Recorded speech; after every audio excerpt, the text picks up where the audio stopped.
guys, welcome to Glow Galaxy. It's your girl KAYO and today I have Brian and DMV Elite, DC Blue Devils Basketball, and Inch Consulting Group.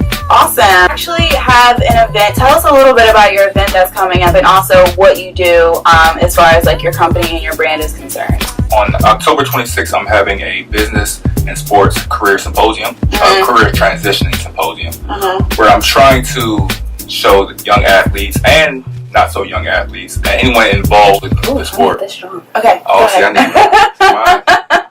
I just want to show that you can be successful in life without bouncing a basketball, throwing a football, throwing a baseball, without anything like that. So you can use sport to get what you want out of it. Right. The main thing is a lot of people don't understand. Yeah, you can have your dream, you can chase your dream, and that's fine. But you can have more than one dream. You can do more than one. You can chew gum and run at the same time. Right. So is this related to you? Like you used to play ball? Definitely. Where did you play ball? I grew up around here. I started at Bishop McNamara High School and I transferred to National Christian. Okay. Where I was lucky enough to play with 6 or 7 guys that ended up playing professional basketball. Okay. 5 of them actually touched the NBA, and one of them led the Golden State Warriors to the NBA championship this year. So yeah, I played with Kevin Durant for 2 years. That's awesome. 2 years younger than me. Okay. Even then, you can see the talent. But what school was this? National Christian Academy. Small school, hole in the wall, so you wouldn't think that you would have so much talent and such a great legacy there. Right. So.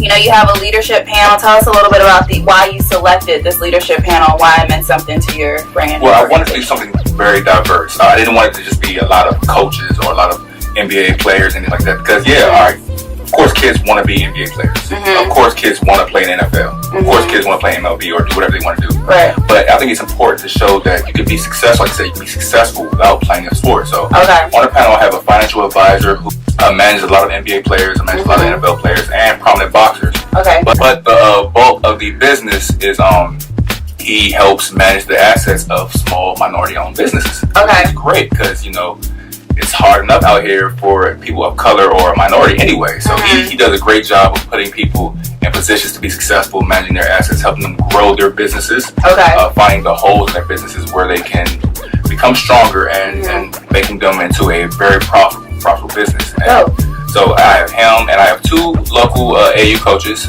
two really prominent speakers. Working with in the NBA. Okay. And I also have 1 person, cross my fingers, and waiting for confirmation. We're meeting very soon. Nice. Someone that has done a lot of business deals for some major companies. Awesome. Me and you were talking a little bit about stats and the stats of players and this could be, we're talking about basketball obviously, but like football players, hockey players, any type of professional athlete not even professional yet, but you're working your way to be a professional athlete. What's that stat look like as far as people that actually make it to the pros? We have millions and millions of kids playing basketball. And I'll speak of basketball because I play basketball. Right.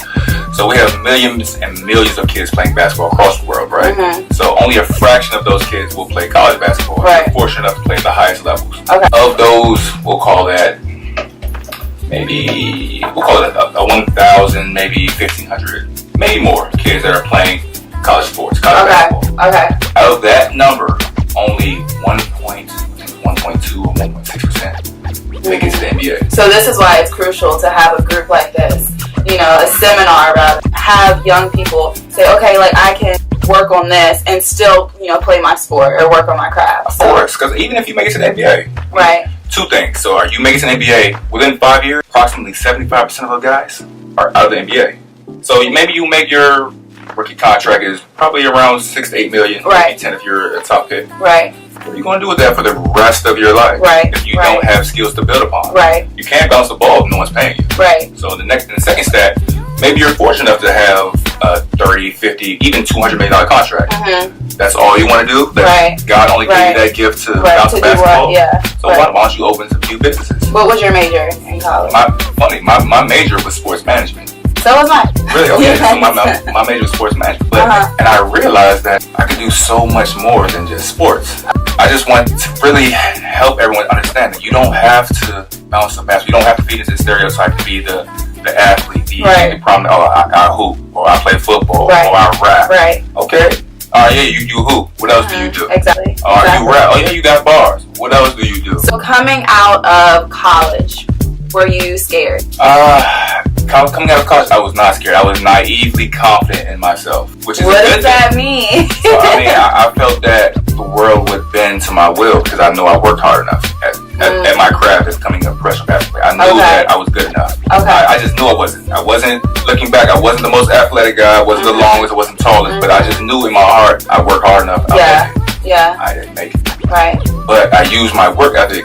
And when you mean by make it, it's more so on the athlete. Correct. Okay. I'm glad you said that. Yeah. So I didn't make it as an athlete, but I made it in life. Okay. I'm doing everything that I intended to do. Every goal that I ever had, I've achieved. Which made me think, like, man, maybe I'm thinking too small. Maybe I need to think bigger. And that's what I want everyone to realize. Like, think big. Right. Don't just think what's in front of you. Right. Use your mind to think about what's ahead of you. Okay. Like what you can do. So I'm glad you brought that up because today we are talking about fear. Okay. Right. We're talking about fear in a sense of, and I mean, fear can come at any stage in your life. It can come in relationships. It can come in, new jobs. It can come at hang out for the NFL cheerleading team. It can come at, wanting to be a professional athlete. But it's always that prominent thing like, will I make it? How will this outcome turn out? Because that's the fear of the unknown. We don't know what's, coming up. So in terms of fear with you, how do you think that resonates with the kids that you work with?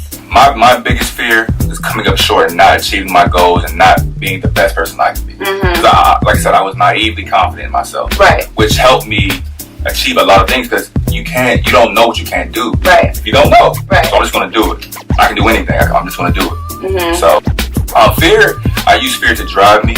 I don't want to be successful. I don't want to see the people around me not successful. Right. I don't want to see my family hurting. So that fear drives me to work extremely hard. Yeah. And so you can use fear to motivate you and to drive you to whatever goals you have. But you have to realize that no one's going to give it to you. You have to go out and learn what you want to do. Right. And if no one's taught you that, how can you learn? And that's what this seminar that I'm putting on is about. Teaching you skills or just putting a seed in your brain that maybe I can't make it to the NBA. Or maybe I will make it to the NBA. But once I get there, what do I want to do? Right. What else can I do? I mean, it's a weird story, but I was in church, right? And I go to Catholic church, so sometimes it can be boring, whatever. But the homily, they have this, in Catholic church, they have this thing called the homily. So I was in church this one day, and sometimes it's just it's just very monotone and whatever. But this particular day, I was just like, you know what? Whatever God has in store for me, I'm going to just listen and take it all in, right? So the name of the game was childlike steps, baby steps. Now, when you're a kid, all you do is run. But over the years, your parents say, stop running or you're going to fall. Stop running or you're going to do this. And his point in saying that is, as adults, we start to walk. Why is that? You know what I mean? Because we're always scared that something's going to pop up. We're always scared that it's an obstacle. And I kind of think we need to retrain our thought and thought process about that, I agree. I feel like we kind of need to run towards our goals and not necessarily think, oh, well, what if this fails? Or what if this, doesn't work out? And I think that's kind of taking life by the horn, so to say. It's another metaphor as to say, you know what, I am going to charge at my dreams instead of just walking timidly towards them. And I think, that's something that you can tell your kids, but I also think that works in relationships. I also think that works in jobs and creatives. You know what I mean? If you're starting a business or you have an idea and you're scared, what would that person think about me? You know what I mean? That's a huge obstacle that I struggle with. You know what I mean? It's just how would my peers take it in? Will they understand it? And what do you think about that as far as charging towards your dreams rather than just walking? Your peers, they don't matter. It's what you feel in your mind and your heart. You think so? And definitely, and you have to be naively confident in yourself. Even if no one else believes, you gotta believe. Right. You gotta believe. You gotta be able to just, all right, no one believes in me. I'm going to do it anyway. My biggest thing was I always tried to find something to motivate me. Something oh, he slighted me. Or they said what? I'm going to use that to my advantage. Right. Even if it was nothing, I have to find something to feed off of. Right. I'm the type of person that I'm very competitive. And I really feel that I can do anything I put my mind to. I mean, I'll think about it for days, weeks, months on end. But once I get it, you got it. I'm charging. You got it. So what are some situations that you have been fearful of? Because you're not you don't sit around here and act you never been fearful. Of course. I mean, all right. So I have a high school basketball league that I do every fall. I've been doing it for 6 or 7 years. Yeah. It's Friday. So last night was opening night. Okay. Every opening night, I'm very fearful that my staff won't show up on time, that the referees won't be there, that the gym won't be open, that here's the thing, stuff out of your control. But stuff out of my control. Yes. So exactly.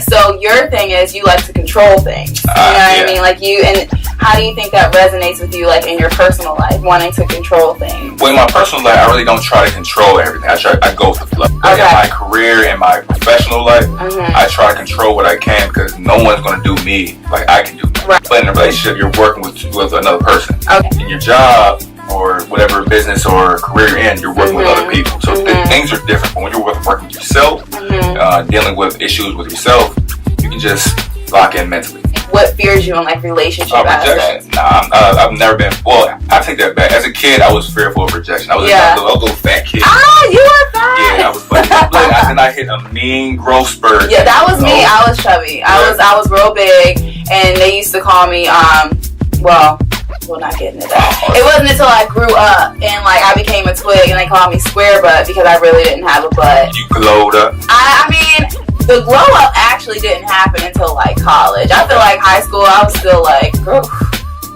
I had like all like the plastic little. It was bad. Oh. Yeah, I had like the polos and stuff. I was walking around with nappy hair. I mean, it was bad. It was bad. We all listen. High school, like that's no judge zone. That's a different caliber. I want to give a shout out to a couple guys I went to high school with.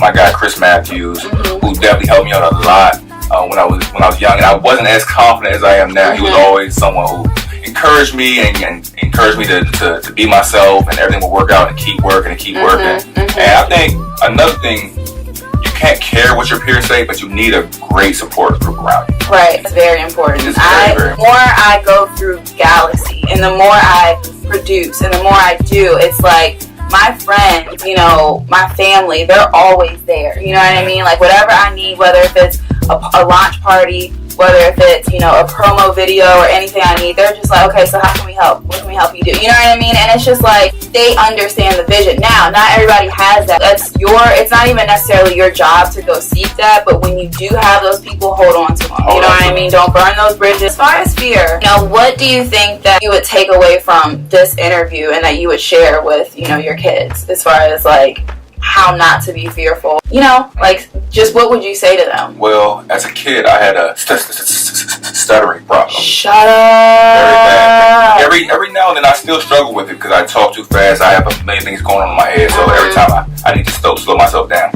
like just now. Yeah. So I've learned to control it. Exactly. Yeah. Exactly. Slow your mind down. But yeah, I was fearful of talking for a very, very, very long time. I was short, fat. I stuttered in public. You know, I was awkward. Yeah. You know, but then you glowed up. You glowed up. You know, got my stuff together. I think one of the main things as far as, you know, where fear comes from is like lack of controlling a situation. Once you get into a mindset where it's just like, I actually can control this situation. It's all about trial and error. You know what I mean? Like sometimes it'll work, sometimes it won't work. And you kind of have to realize that, okay, like life it's not going to be simple. It's not going to be easy. Simple. At some point, you just have to be like, you know what? I'm scared for what reason? The least that person can say is no. You say, I really want this promotion, and you want to go to your boss, and you're just like, I really want to say it. You know what I mean? Like, say it. Just say it. What are they going to say?